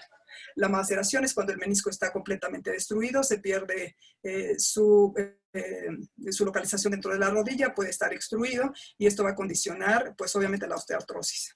Los flaps horizontales, fíjense, pueden tener desviación o pueden extruirse, como en este caso hacia el compartimento lateral. También puede tener localización en el centro. Esto yo creo que a los ortopedistas les cuesta un poco de trabajo ver estas localizaciones centrales por el abordaje que a veces tienen. Las roturas complejas, ya saben ustedes que es combinación de varios tipos diferentes de fractura. Estas son pues, roturas complejas. Algo importante que quiero que en esta noche se lleven a casa es que debemos de tomar en cuenta los desgarros a nivel de la raíz posterior. Estos desgarros van a condicionar extrusión meniscal, sobrecarga mecánica, fractura de estrés, artrosis y osteonecrosis. En cuanto a la lesión de tipo rampa, la lesión de tipo rampa es una rotura longitudinal que se va a extender en dirección medio-lateral en el cuerno posterior del menisco medial. Nunca vamos a diagnosticar rampa en menisco lateral. Es frecuente en masculinos menores de 30 años. Se relaciona con deportes de contacto, siempre hay que sospecharlo. ¿Y qué es lo que vamos a encontrar? Siempre que haya una lesión de cruzado anterior, hay que descartar que este paciente esté cursando con una lesión tipo rampa. Vamos a encontrar una hiperintensidad de señal lineal entre la periferia, como estamos viendo en este dibujo, entre la periferia y el margen posterior del menisco medial. Siempre sospecharlo cuando tengamos un signo de esquina brillante o shining corner. Esto nos puede hablar de que hay lesión de la parte posterior del menisco. Esta imagen del doctor Luis Cerezal nos demuestra cómo no se observan la imagen correspondiente a los ligamentos meniscocapsulares por una lesión tipo rampa. Sabemos que estas lesiones no solamente son traumáticas, también pueden ser degenerativas cuando el ligamento cruzado anterior no está. Dos cosas importantes, entonces tenemos que recordar que cuando tengamos lesión del ligamento colateral medial o esquina brillante, estamos obligados a revisar con mucho cuidado el cuerno posterior del menisco medial para descartar estas lesiones que cada vez son más frecuentes. Que las veamos, no porque no existieran antes, sino porque ahora las vemos mejor por resonancia magnética. Agradezco mucho la oportunidad de estar con ustedes entre amigos y muchas gracias por su atención. Bien, bueno, continuamos con la última intervención de esta serie de temas, que es por mi parte, y se refiere sobre la resonancia magnética en lesiones condrales y el mapeo T2. Sobre esto, lo que quiero mencionar es que, bien, vamos a ver un poquito del cartílago. Va a ser difícil hablar de todas las regiones. Nos vamos a enfocar en lo que más, en el revestimiento condral más estudiado, el que está conformado por el cartílago patelar, ¿no? La articulación patelofemoral. Quiero aquí hacer hincapié en las distintas secuencias. ¿Y por qué es bien importante esta parte? Porque si bien la artroscopía es diagnóstica, a su vez es terapéutica. Difícilmente van a entrar a una artroscopía más, únicamente de a ver qué me encuentro, ¿no? Si encuentran algo, van a intervenir, por lo que generalmente es mejor siempre saber, tener un panorama previo de a qué me puedo enfrentar y qué pasa al respecto. Por eso la importancia de la resonancia magnética, pero más que incluso nosotros como parte del equipo debemos tener una visión lo más posible parecida al artroscopista. Es el punto en el que tenemos que confluir respecto a información con ustedes. Pero bien, Aquí tenemos el juego de secuencias nuevamente y vamos a ver que los 3 planos o las 3 secuencias que aquí les muestro es el transversal, densidad de protones, FATSAT, densidad de protones, porque es muy bueno para el cartílago, pero con saturación de la grasa en plano transversal. Y aquí les muestro una imagen transversal T2 3D, estos cortes finitos con los que se puede hacer reformateo multiplanear, ya sea Space para Siemens, Cube para General Electric, o dependiendo del fabricante, ¿no? Y esta imagen que también es 3D, fíjense, la tercera, que es una multi-eco 3D, es distinta, esta es de las llamadas eco de gradiente, algo que al principio mencionaba el doctor Herrera. Es una forma, el principio físico es un tanto diferente que la T2 cubo que tenemos antes, pero es igual, de cortes finitos. Puedo tener cualquiera de estas disponibles y con esto vamos a estudiar el cartílago. Vamos a ver aquí un comparativo entre una densidad de protones y saturación de la grasa y una transversal T2 de una secuencia 3D. Vamos a acercarnos hacia la articulación patellofemoral y podemos ver que en la imagen transversal, si bien podemos ver la irregularidad del cartílago, noten cómo, y este es un buen ejemplo de por qué no le crean todas las secuencias de saturación de la grasa. Así les va a regresar inmediatamente aquí, voltea a ver aquí porque se ve el edema. Sin embargo, sobreestima algunas lesiones las secuencias con saturación de la grasa y por eso nos tenemos que ir a la imagen anatómica. Como pueden ver aquí en la imagen T2 3D, se puede ver mucho mejor la irregularidad del revestimiento condral ahí en el vértice interfacetario, que puede estar mejor caracterizada por la mejor resolución espacial, a diferencia de la imagen 2D, que es la transversal con densidad de protones. Vamos a ver otro ejemplo donde comparamos una densidad de protones con saturación de la grasa y una T2 3D. Noten que en la imagen transversal densidad de protones FATSAT, que es la de su izquierda, se ve la hiperintensidad, pero no suele ser claro qué tanto hay un daño condral ahí, qué tanto es el defecto. Y entonces en la imagen cubo o 3D, por la mejor resolución espacial, puedo definir mucho mejor cuál es el tamaño de este defecto. Pero ¿qué pasa con las imágenes T2 multieco? Que aunque son igual imágenes finas, porque son 3D, el contraste es totalmente diferente. Vamos a hacer el comparativo aquí de las patelas. Vamos a ver que en el lado izquierdo, que tenemos la densidad de protones con saturación de la grasa, bueno, se ven los cambios de señal y en el vértice interfacetario, aunque hay un deterioro de la misma, en el cartílago, vean cómo en la imagen multieco, que es la que está a su derecha, ahí empezamos a ver algunos cambios de señal. Se ve la irregularidad, pero vean cómo no es tan nítida como la veíamos en la imagen T2 3D. Sin embargo, cambios de señal dados por un proceso reparativo, como es la conversión del fibrocartílago, del cartílago hialino, perdón, en un fibrocartílago, ya sea con o sin una intervención quirúrgica previa, se pueden manifestar bien. Entonces, aunque yo tengo una imagen multieco 3D, debo tener mucho cuidado de qué es lo que tengo disponible para hacer esa evaluación, pero definitivamente una imagen 3D les va a caracterizar muy bien los defectos condrales en la región patelar. Este otro ejemplo, un poquito de más, pero para ver esos cambios de señal que corresponden más ya a cuando hay un proceso reparativo. Por lo tanto, la imagen multieco 3D particularmente lo recomiendo para ver esa conversión del cartílago hialino en fibrocartílago. Incluso cuando ustedes hacen procesos, ya sea los implantes de cartílago, autólogo, como sea, recuerden, pues, el cartílago hialino se pasa a ser un fibrocartílago, no se recupera como tal como cartílago hialino. Y estos cambios van a ser muy sensibles en este tipo de secuencias. Pero bien, dicho esto, hablar de todo lo que representa el daño condral, bueno, pues viene el estudio de esto desde los principios con Kellgren y Lawrence en la segunda mitad del siglo pasado, ¿no? Cuando habla de los 4 grados diferentes de osteoartrosis, pero definitivamente si solo nos conformáramos con esto, íbamos a hablar ya de los cambios avanzados del revestimiento condral. Es por ello que los trabajos de Outerbridge son importantes, como en 1961 los publica, donde hace la primera clasificación de las lesiones condrales. Esto ustedes lo saben bastante bien, los distintos grados, donde para los 4 grados aquí tomaba en cuenta, sobre todo en el grado 2 y 3, además del reblandecimiento, los defectos dependiendo del tamaño, ¿no? del área. Y el grado 4 hasta la erosión del cartílago llegando al hueso, siendo él mismo quien la modifica en el año de 1975 para ahora ya no tomar en cuenta la extensión, sino ahora lo que tomaba en cuenta en los grados 2 y 3 era la profundidad, ¿no? Entonces, bien, aquí, ¿cuál es la importancia de esto?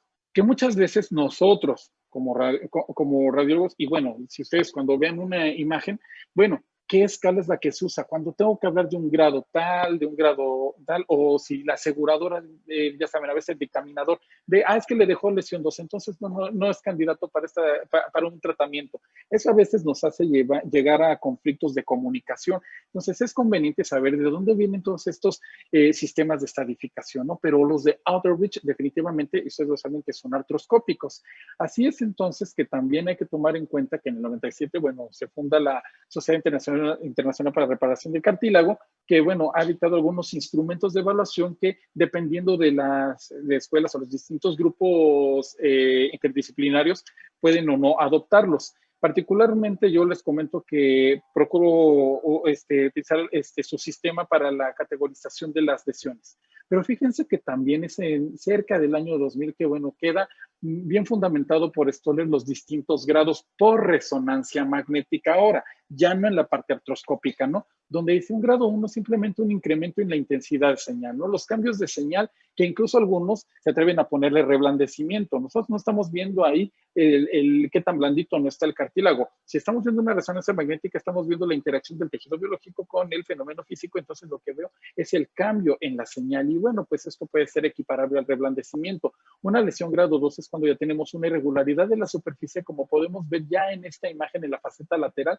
cómo empieza a tener esos cambios por fibrilación y formación de fisuras. El grado 3, el defecto pequeño de espesor parcial o total. Fíjense cómo esto para hacer resonancia magnética es muy grueso, ¿no? Es decir, defecto pequeño de espesor parcial, pues qué tan pequeño es para uno, qué tan pequeño es para otro, entonces puede perder un poco la objetividad, ¿no? Entonces aquí puedo ver en la faceta lateral una zona con cambios de señal correspondiente a una fisura que es de espesor parcial, pero bueno, qué tan pequeño es pequeño, ¿no? Entonces eso es lo primero que se estableció en ese momento y así se manejaba. Y el grado 4, cuando ya es el compromiso subcondral, ya sea por edema o la formación avanzada de quistes subcondrales. Pero bien, entonces, cuando en la resonancia magnética reportamos lesiones condrales, bueno, ¿de qué estoy hablando? Estoy hablando de una clasificación descrita por Outreach y les puedo decir que esta es la que la mayoría utiliza y a veces no saben, bueno, quién es el que la describe originalmente, pero es artroscópica. ¿Y qué es lo que hace Stoller? Se basa en las señales, pero puede ser un poco general, un poco gruesa, ¿no? Por lo tanto, es que en los trabajos de la ICRS, que ustedes ya conocen, aquí como lo categorizan, ¿no? Como un grado 0 normal, junta la ICRS,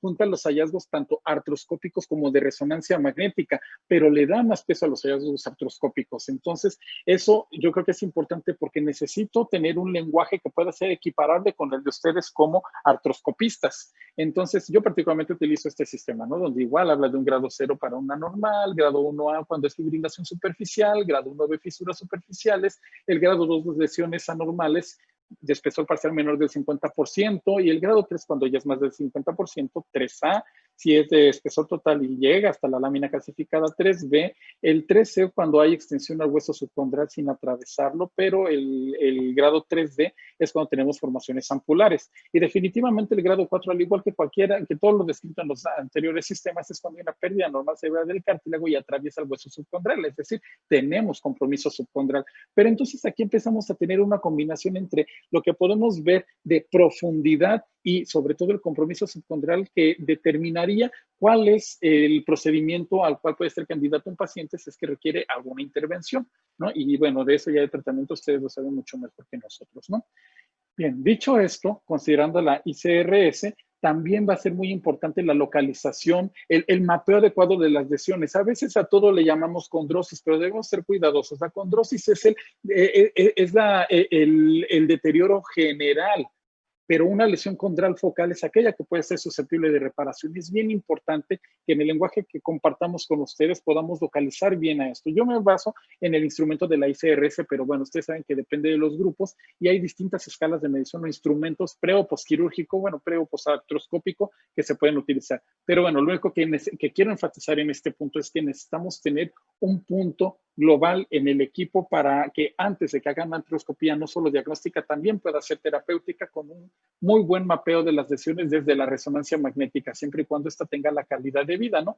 Y siempre es importante como ya hemos mencionado, bueno, el mapeo primero decir dónde está la o las lesiones condrales, ¿no? Sobre todo cuando son focales y que pueden ser susceptibles de reparación, ya sea en cualquiera de los compartimentos tibiofemorales, es el cóndilo femoral, platillo tibial o las facetas o vertientes de la patela y troclea respectivamente, y después sobre estas hay sectores, como ya puse anteriormente, sin detallar cada uno de estos, pero es importante decir el sitio exacto, ¿no? Además, la profundidad. Si se dan cuenta, la modificación de Outer Reach y sobre todo también lo que toma ICRS en cuenta es la profundidad más que la extensión. Sin embargo, para algunos fines terapéuticos o tratamientos que ustedes son los que deciden, es importante que podamos medir el defecto, la profundidad y la extensión, ¿no? Pero bueno, también si existe o no edema subcondral, ese es un punto clave en la descripción de las lesiones, ¿no? Que al final se pueden categorizar de acuerdo al sistema que mencionábamos de la ICRS, ¿no? Piensa que muchos de los instrumentos que hay de evaluación son en conjunto con artroscopía, pocos son los que únicamente se enfocan en la resonancia magnética, como MOCAR, por ejemplo, ¿no? Pero estrictamente prequirúrgico, el sistema Amadeus es uno que recientemente se desarrolla y que toma en cuenta justamente todos estos aspectos. La medición del área, el tamaño del defecto. No es lo mismo hacer microfracturas que cuando hacen un implante de condrocitos autólogos, por ejemplo, ¿no? Eso depende mucho del tamaño. Y entonces es bien importante que se pueda determinar en el estudio de resonancia magnética la profundidad del defecto, las estructuras adyacentes cómo están, si hay defecto óseo o no, y si existe o no edema medular óseo. Todo esto, de acuerdo a este sistema, hace una suma de puntaje que puede llegar a ser de hasta, que puede ser hasta de 80, de 90 puntos. Si es mayor de 75, se dice que la lesión es grado 1, grado 2 mayor de 50 hasta los 75, grado 3 25 a 50 y grado 4 cuando es menos de 25, pero eso es solamente en términos de categorizar una lesión condral, ¿no? Y bueno, existe una muy buena relación inter e intraobservador, por lo tanto, bueno, lo podemos adoptar para nuestras evaluaciones conjuntas en resonancia magnética y artroscópicas previas a un tratamiento. Pero bien, eso es muy descriptivo y en un estudio convencional lo podemos evaluar. Sin embargo, el problema no está en las lesiones grado 3 y grado 4. Miren, no hay que saber tanto para poder identificar, ahí está el edema, ahí está el hoyo de cartílago, listo. El problema son los cambios tempranos cuando empieza el daño, ¿no? Las lesiones grado 1 o grado 2 de cualquiera de los sistemas que hemos hablado por resonancia magnética van a tener una sensibilidad muy baja, de hasta el 37%. Y entonces es difícil a veces identificarlas con precisión. Hay quien incluso dice, bueno, a mí me parece que es una lesión grado 1 y a ti te parece que es normal. ¿La reportamos o no? No, no la reportes porque eso ya abre la puerta a un tratamiento innecesario. O sea, hay controversia al respecto. Pero definitivamente una de las formas que tenemos disponibles para identificar cambios tempranos es el Cartigram. El Cartigram, que en realidad es mapeo T2, porque Cartigram es el fabricante. El mapeo T2 nos permite identificar estas zonas antes de tener un defecto ya por una erosión de un espesor considerable, ¿no? Y no solo es para evaluación postquirúrgica, sino también, para la integración de injertos de cartílago, sino también para la detección temprana de aquellos pacientes como los que son posoperados de menisectomía o aquellos que tuvieron lesión de cruzado anterior y que van a desarrollar una osteoartrosis temprana. A ellos hay que monitorizarlos a tiempo. ¿Cómo funciona esto? El doctor Herrera les mencionó algo de los protones, tal vez lo recuerden. Sencillamente, cuando los protones de hidrógeno que están alineados, los excitamos con un pulso de radiofrecuencia, hacen esto. Pero ¿qué creen?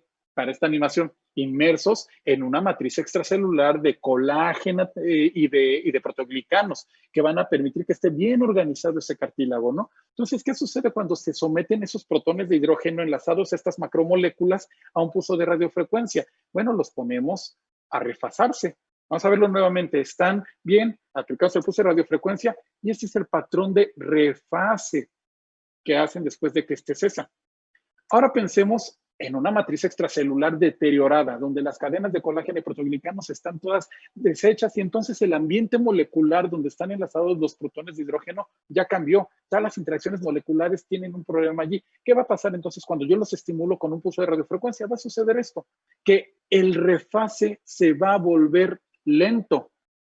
Olvídense de ese 37%. Lo importante aquí es compararlo. Vamos a ver, cuando tengo una matriz extracelular organizada y cuando tengo una matriz extracelular desorganizada, ¿qué sucede con los protones de hidrógeno? Vamos a someterlos a un pulso de radiofrecuencia y notamos que cuando está desorganizada esa matriz extracelular, la relajación transversal de los protones va a ser más lenta. Vamos a pensar a ponerle tiempo. Esos protones en la matriz organizada, vamos a ver en milisegundos. En la matriz organizada se relajó en 30 milisegundos, pero en la matriz desorganizada 60 milisegundos. Y bien, bueno, ya sé que tiene tiempo, pero ¿qué pasa si a esa escala de tiempo le pongo color? Entonces, siendo los tiempos más lentos en rojo y los más prolongados en azul, o los puedo invertir, eso depende de las preferencias, la configuración que uno prefiera. Y por lo tanto, entonces, ese voxel o sitio donde están relajándose a 30 milisegundos van a estar en color amarillo y donde se relaja a 60 milisegundos va a estar en azul. Entonces, esas zonas más azules sé que están desorganizadas. Esas zonas más amarillas tendiendo al rojo probablemente aún conservan la organización de la matriz extracelular. Y es así que entonces cuando hacemos un cartigram, que lo correcto es mapeo T2, tenemos una imagen en escala de grises que después de someterlo a un postprocesamiento nos da esta escala para ver cómo está la relajación de los protones en las distintas áreas. Y así yo poder identificar, bueno, pues dónde está prolongándose el tiempo y entonces ahí hay daño condral sin esperarme a ya tener todo el defecto, ¿no? Las velocidades realmente es un problema porque el cartigram no podemos establecer velocidades iguales para todos. Depende mucho de la actividad física del paciente, de la constitución del paciente, cuestiones de grupo humano, de sexo, etcétera. Hay muchas, pero en general estas son las aceptables, que mientras más profundo es más rápido, 25 milisegundos en la parte donde las fibras de colágeno son verticales, en la zona transicional de 40 a 45 milisegundos y en la zona superficial 75 milisegundos, más o menos eso es lo que se considera, ¿no? Como normal. Y obviamente nosotros, perdón, quité la imagen, podemos marcar estas zonas para que, ok, ya tengo el color, pero pongo regiones de interés o ROIs en las zonas que a mí me interesen para obtener de manera objetiva cuál es el valor de tiempo de relajación promedio en cada uno de estos en milisegundos. Por ejemplo, vamos a ver que aquí en la ROI 1 tengo 64 milisegundos. Vean cómo aquí se ve un poquito entre verde y azul, pero en la ROI 4 tengo 36 milisegundos, donde predomina el color amarillo. Entonces, esa es la interpretación que se le va dando en términos de milisegundos, pero bueno, para su fácil lectura es por color, ¿no? Igual podemos hacerlo para los compartimentos tibiofemorales. Se hace un postprocesamiento de recorte y se obtiene el mapa de color y se hace la medición de milisegundos. Fíjense que el año antepasado salió un trabajo muy interesante de SBART, donde intenta con un muy buen análisis estadístico y con muy buenos resultados dar valores normales. Pero les repito, el problema es que es en un grupo específico de personas, ¿no? Entonces, bueno, pues existen valores que se pueden utilizar como guía de normalidad para los valores de tiempos de relajación. Ahora, ¿cuántas mediciones puedo hacer? Regularmente las mediciones se van a hacer donde hay un sitio para pre y post tratamiento, ¿no? Para ver cómo está la integración de un injerto. Pero también si tengo un paciente que tiene factores de riesgo para el desarrollo temprano de osteoartrosis, conviene hacerlo en sitios específicos, sobre todo en superficies de carga. Yo particularmente pongo 3 regiones de interés en las superficies de carga, una en la superficie troclear del compartimento correspondiente y otra en la zona retrocondyle. En la zona de carga, estas regiones de interés con una separación de 30 grados entre sí, considerando las 3 superficies, ¿no? Y bueno, igual para el compartimento tibiofemoral externo hay valores que se han establecido como probablemente normales, pero depende mucho de la publicación, ¿no? Entonces, ahí hay mucho trabajo. Por lo tanto, ¿qué es lo que hay disponible? Pues miren, lo mejor para evaluar el cartílago si no tenemos secuencias 3D, pues es la densidad de protones. Por eso es que densidad de protones con saturación de las grasas es muy buena para evaluar el cartílago patelar. Ahora, si tengo secuencias 3D como T2 Space o Cubo, me va a dar muy buena resolución espacial. Pero bien, Si cuento con la posibilidad de hacer un mapeo T2, recuerden, no solamente es para el tratamiento y la evaluación postquirúrgica, sino también hay que sacarle provecho para la detección oportuna de la osteocondrosis en aquellos pacientes que tengan factores de riesgo para desarrollarla. Y bueno, pues con esto concluyo mi participación sobre qué hay acerca de esta evaluación de las lesiones condrales y el mapeo T2. Bien, pasamos a la sesión de preguntas. Hemos recibido algunas preguntas interesantes. Nos preguntan, en ocasiones solicitamos la resonancia magnética para que nos dé el diagnóstico cuando tenemos una duda clínica. ¿Qué tanto influye el diagnóstico clínico más exacto por una tendinitis del tibial posterior para que el radiólogo apoye el diagnóstico clínico? Es decir, aquí la relación entre el diagnóstico clínico y el diagnóstico por imagen. Me gustaría saber, doctora Araceli Cabanillas, ¿cuál es su opinión sobre la importancia de el diagnóstico, de la interacción entre el diagnóstico clínico y el diagnóstico por imagen? Pues muy importante, porque la mayoría de las veces los ortopedistas nos mandan sus recetas en blanco. Nada más viene el nombre del paciente y el diagnóstico. No, el diagnóstico no, sino el nombre del paciente y el estudio que está solicitando. A nosotros sí nos interesa saber algo de la clínica del paciente, no porque vayamos a estar sesgados y decir, bueno, pues él le dio una tendinitis del patelar y ahora tiene que tener una tendinitis del patelar, sino simplemente es para que nos orientemos. Y es súper importante tener esa comunicación con el clínico. Mientras más datos nos den, lo más probable es que nosotros lleguemos a explorar mejor. Obviamente, como se vio aquí en las presentaciones, siempre hacemos un checklist.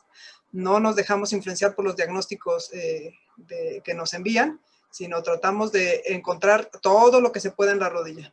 Entonces, pero sí es importante que ellos nos manden su diagnóstico previo. Otra cosa también creo que vale la pena destacar es que como parte del equipo también cuando tenemos duda de lo que estamos viendo o incluso de me está dando este diagnóstico, yo estoy encontrando esto, pues hablar.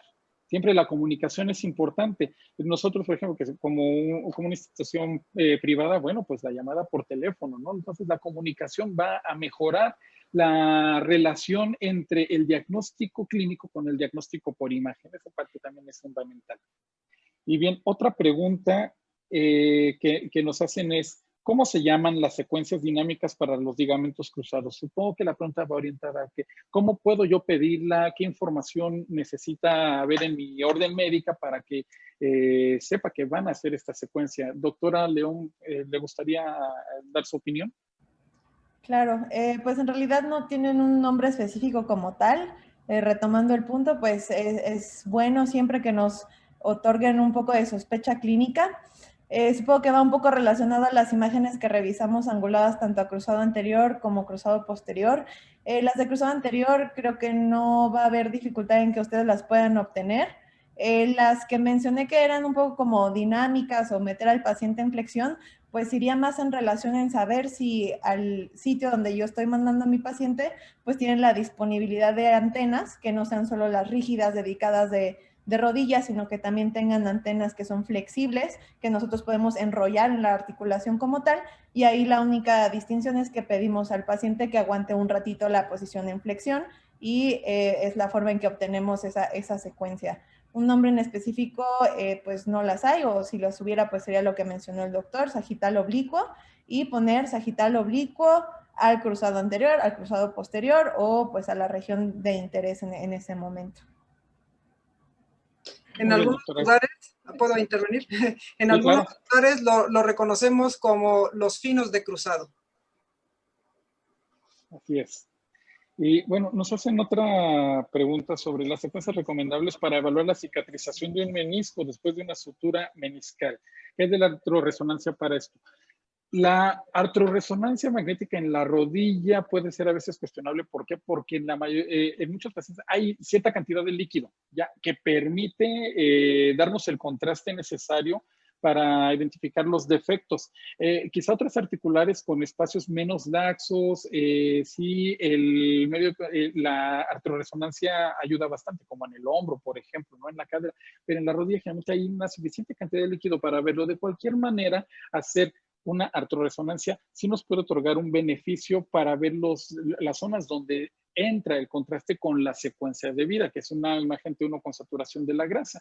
Y ahora, mientras más fino sea el corte, podemos ver más detalles respecto a las características postquirúrgicas de un menisco. Sin embargo, a veces puede ser muy complicado, dependiendo de la técnica y si no se angula bien y el sitio donde se vio la sutura. Sin embargo, tener la información clínica precisa de las características quirúrgicas nos ayudan a nosotros a dirigir el estudio con las angulaciones y planeaciones debidas para poder caracterizar adecuadamente una reparación de este tipo. Y bien, bueno, ya no tenemos por el momento más preguntas y con esto nosotros concluimos nuestras intervenciones. En nombre de mis compañeros y mío me gustaría nuevamente agradecerles la oportunidad de compartir estos temas con el Colegio Mexicano de Ortopedia. Es un honor para nosotros poder participar en esta sesión. Y seguimos a la orden por si alguna otra invitación, estamos disponibles. Gracias.